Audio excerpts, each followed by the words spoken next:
Un saludo para todos los alumnos y bienvenidos una vez más. Entramos a clase, continuamos estudiando algunos conceptos básicos. En este inicio de curso iremos resolviendo algunas dudas que quedaron pendientes. Comenzamos. Empecemos viendo el uso del multímetro, en particular para medir dos parámetros eléctricos importantes, la tensión y la corriente. Tensión o voltaje es lo mismo. Cuando el multímetro está en disposición para medir voltaje, recibe el nombre de voltímetro. Para medir tensión con el multímetro debemos tener en cuenta lo siguiente. El voltaje o tensión se miden en paralelo con la carga, es decir, los terminales del multímetro deberán de colocarse de tal manera que queden en disposición con los extremos del elemento del circuito que se le desea obtener la medición. Asumamos que tenemos un circuito puramente resistivo como el de la imagen.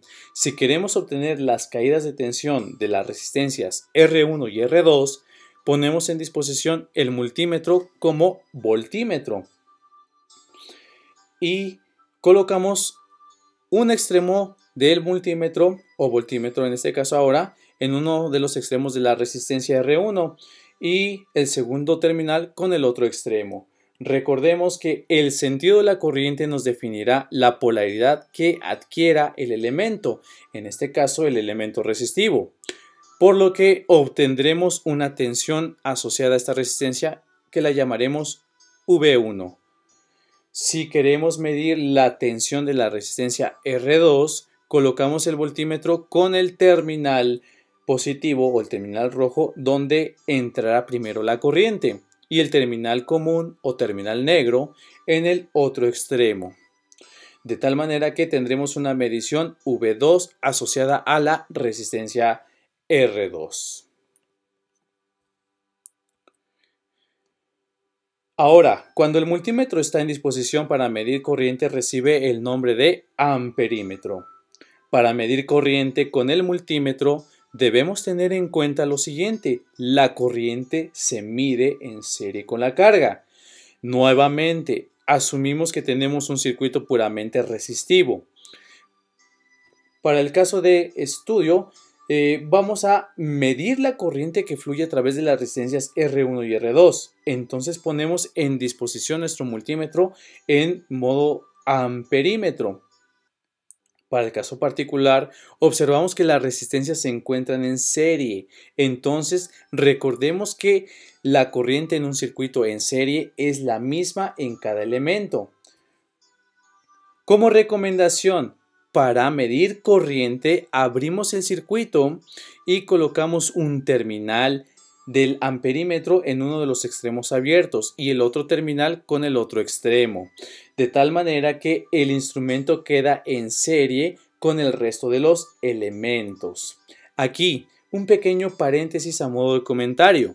Debemos decir que las técnicas mostradas tanto para medir corriente como para medir tensión se pueden aplicar a cualquier elemento de un circuito. Esto simplemente fue un ejemplo ilustrativo. Bien, entremos a resolver las dudas. En particular, un ejercicio que quedó pendiente. Y bueno, este es el circuito. Primeramente, nos piden determinar las tensiones en los bornes en los puntos A, B y C, es decir, tensión o voltaje VA, VB y VC. De primera mano, si carecemos de experiencia para analizar un circuito, es muy probable que los parámetros no los podamos determinar con facilidad. Sin embargo, aquí vamos a explicar cómo lo podemos hacer de una manera fácil. Imaginemos que tenemos nuestro multímetro en modo voltímetro, por lo que colocamos el terminal positivo en el punto de interés, en este caso VA. Y siempre, queridos alumnos, va a haber un respecto a qué, es decir, un punto de referencia con el cual voy a medir. ¿Cuál será ese punto de referencia? VB no lo es. Después explico por qué. El punto de referencia en este caso es la tierra del circuito. Aquí es importante tomar en cuenta la notación. Si tenemos un subíndice simple, entonces para medir los voltajes en los puntos solicitados se harán respecto a la tierra. Es decir, voy a tomar el punto A respecto a la tierra, el punto B respecto a la tierra, el punto C respecto a la tierra. Si estamos trabajando con un circuito dentro de un vehículo, hay dos puntos de referencia importantes a medir. Número 1, el chasis es la tierra física del vehículo, es por la cual nosotros podemos medir. Y el otro puede ser respecto a una tierra de señales digitales. Por ejemplo, el caso de la computadora del vehículo. Esto lo estaremos abordando en las siguientes sesiones. Ahora, si somos observadores, vemos que el terminal rojo del instrumento toca también el terminal positivo de la fuente E1 y el terminal negro toca a su terminal negativo, por lo que podemos deducir que VA es igual a la tensión de la batería E1, por lo tanto VA es igual a 20 volts. Otra estrategia para resolver problemas de este estilo es no enfocarse en el orden, sino en la simpleza, por lo que imaginariamente ahora vamos a colocar nuestro voltímetro en el punto C. Ok, tenemos nuestro rojo en el punto C y obviamente nuestro terminal común de nuestro multímetro, en este caso, lo vamos a colocar en la tierra. Recuerden, el subíndice, la notación de subíndice simple nos indica que va a ser respecto a la tierra. Nuevamente, observamos que el punto VC está el positivo de una fuente, en este caso la fuente E3, y el terminal del cable negro, además de tocar el nodo de referencia, también toca el negativo de dicha batería. Por lo tanto, podemos determinar que la tensión VC corresponde a la batería de 8 volts. Ahora, imaginemos nuestro voltímetro y colocamos el terminal rojo en VA, que va a ser en el VB, que va a ser nuestro punto de interés, y el terminal negro obviamente con la referencia. Aquí observamos que la tensión en el punto B será la caída en la resistencia R3. Bien. Quitemos nuestro voltímetro y vamos a ver qué podemos hacer para poder encontrar la solución a este problema. Recurramos entonces a la ley de tensiones de Kirchhoff o ley de mallas, que nos dice que la suma algebraica de las tensiones que intervienen en una malla o lazo es siempre 0. Observemos que tenemos una malla formada por los elementos E1, que es la batería de 20 volts, E2, que es la batería de 5 volts, y la resistencia R3. Proponemos entonces el sentido de análisis en sentido horario. Para este caso salimos del terminal positivo de la fuente E1 y luego imaginariamente entramos por el terminal de la fuente E2. Y entonces escribimos E2 como positivo. Continuamos nuestro recorrido y entramos en el extremo inicial de la resistencia R3. Por lo tanto, tenemos una caída VR3. Lo escribimos positivo más VR3. Pero habíamos dicho que VB, que es la tensión en el punto B respecto a la referencia, VB corresponde a el voltaje o caída de tensión en la resistencia R3. Entonces lo sustituimos. Finalmente tenemos nuestro recorrido y entramos por el terminal negativo de la fuente E1, por lo que escribimos menos E1 y esto debe de ser igual a 0 para cumplir con la condición de Kirchhoff. Sustituimos los valores de 5 volt de la fuente E2 y de 20 volt de la fuente E1 y como está negativo del lado izquierdo de la igualdad, 20 volt lo pasamos positivo del lado derecho de la igualdad. Finalmente tenemos que el voltaje VB es igual a 15 volt. Entonces, nuestro multímetro nos estará dando esa información. En resumen, el voltaje A es igual al de la fuente de tensión E1. El voltaje en el punto B es igual a 15 volt, que es el que acabamos de obtener, y el voltaje C es igual a el de la fuente de 8 volts, E3. Tengamos en cuenta estos resultados porque los estaremos utilizando más adelante. Ahora nos pide determinar las tensiones en los puntos AC y BC. En el circuito no nos lo indican. Recordemos lo que hemos dicho al respecto de la notación. Si tenemos un subíndice simple, la tensión la medimos respecto al nodo de referencia, es decir, la tierra.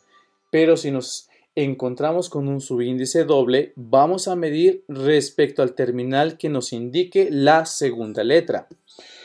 Entonces, para determinar la tensión VAC, el terminal rojo de nuestro multímetro lo vamos a colocar en el punto A y el terminal negro en el punto C.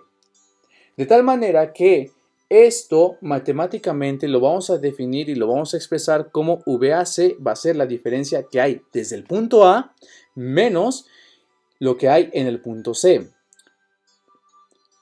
Este menos sale por la asignación convencional de los terminales rojo positivo y negro negativo, pero también como por la definición de que la tensión es una diferencia de potencial entre dos puntos. Sin embargo, hay que siempre tener un marco de referencia y ese marco de referencia nos lo da nuestro punto común, que sería el terminal negro de nuestro instrumento de medición. Por lo tanto, adquiere ese signo negativo. Ahora, tengamos presentes los resultados obtenidos con anterioridad y simplemente sustituimos que VA vale 20 volt y VC vale 8 volt. Por lo tanto, el voltímetro estará marcando 12 volt. Luego, para obtener la tensión entre los bornes B y C o los puntos B y C, es decir, el voltaje VBC, entonces colocamos ahora el terminal rojo en el borne B y el terminal negro en el borne C. Y nuevamente vemos que nuestra tensión va a estar definida por VB menos VC. Sustituimos los valores que habíamos obtenido y nuestra tensión que vamos a obtener en ese multímetro va a ser de 7 volt. Entonces, ahora nos piden resolver o obtener las corrientes I2 e IS3. Bien, imaginariamente ponemos nuestro multímetro ahora en modo de operación como amperímetro. La estrategia es la siguiente. Debemos abrir el circuito de tal modo que podamos insertar el amperímetro en serie con la resistencia por la cual circula la corriente I2. Entonces, colocamos los cables en los bornes donde hemos abierto nuestro circuito, de tal forma que nuestro amperímetro queda en serie con la resistencia y podamos medir entonces la corriente. Sabemos que por la ley de Ohm la corriente va a ser igual al voltaje entre la resistencia, entonces la corriente I2 queda como la caída de tensión en la resistencia R2, es decir, VR2, entre dicha resistencia R2. ¿Ok? Esperamos que no se revuelvan ahí. ¿Y qué habíamos dicho? Que la tensión entre los bornes B y C corresponde a la caída de tensión en esa resistencia. Por lo que sabemos y podemos poner que la tensión de la resistencia R2 es igual a 7 volt.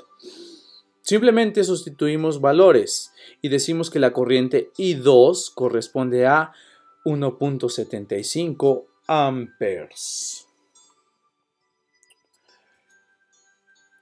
Luego, la corriente IS3 corresponde a la corriente que va a generar la batería E3 y recibe el subíndice S por source, que quiere decir fuente en inglés. Nuevamente, imaginemos nuestro multímetro en operación como amperímetro. Y abrimos nuestro circuito de tal forma que podamos medir la corriente. Insertamos nuestros terminales de nuestro amperímetro de tal forma que ahora nuestro amperímetro quede en serie con la fuente que queremos medir la corriente. Bien, quitemos el instrumento y cerremos el circuito para poderlo analizar de una mejor manera. Sabemos que la caída de tensión en la resistencia R1 es la misma tensión en los bornes A a C, por lo que se asume que esta tensión en la resistencia R1, que es en los bornes AC, me va a producir una corriente en ese sentido, de A a C, una corriente que vamos a denominar I1. Por otra parte, también sabemos que la corriente I2 es igual a 1.2 amperes, que es la que hemos obtenido. Perdón, I1 es igual a 1.2 amperes, que es la sustitución de los 12 volts entre los 10 ohm. Y I2 es 1.75 amperes. Luego, vamos a analizar el nodo C. ¿Okay? Y aquí aplicamos las leyes, o más bien la ley de corrientes de Kirchhoff, donde la corriente que entra en un nodo es igual a la suma de las corrientes que salen de él. Entonces, podemos observar que entran tres corrientes, I1, I2 e I3, y no sale ninguna, I0. Puede ser que aquí exista, digamos, cierta confusión al no ver ninguna corriente que sale. Recordemos que todo esto son meramente proposiciones para el análisis. En la realidad, al menos una de esas corrientes deberá de salir en sentido opuesto de la que se propone. De lo contrario, se estaría violando la ley de conservación de energía. Están entrando muchas corrientes, pero ninguna sale. Hay una pérdida de energía, lo cual físicamente es imposible. Dicho esto, sustituimos los valores obtenidos de I1 e I2, ¿ok? Y los sumamos. Nos va a dar 2.95, lo pasamos del otro lado de la igualdad y nos sale negativo. Por lo que físicamente este resultado nos indica que la corriente de esa fuente no va en ese sentido, sino que va en sentido opuesto al que se está proponiendo. Con ello terminamos. Tu apoyo ahora es importante. Si te ha gustado este material, puedes apoyarme suscribiéndote a este canal, activar la campanita y darle like al video. ¿Ok? Y bueno, para mis alumnos de curso ordinario, por favor atendamos las actividades en el Classroom. Y gente que ve este material, puedes apoyarme a seguir creando más contenido como este y de mejor calidad en próximas sesiones con tu donativo en PayPal, que te dejaré el enlace en la descripción. Así sea un centavo, es muy bien recibido y muy bien agradecido. Nos vemos la próxima sesión. Chao.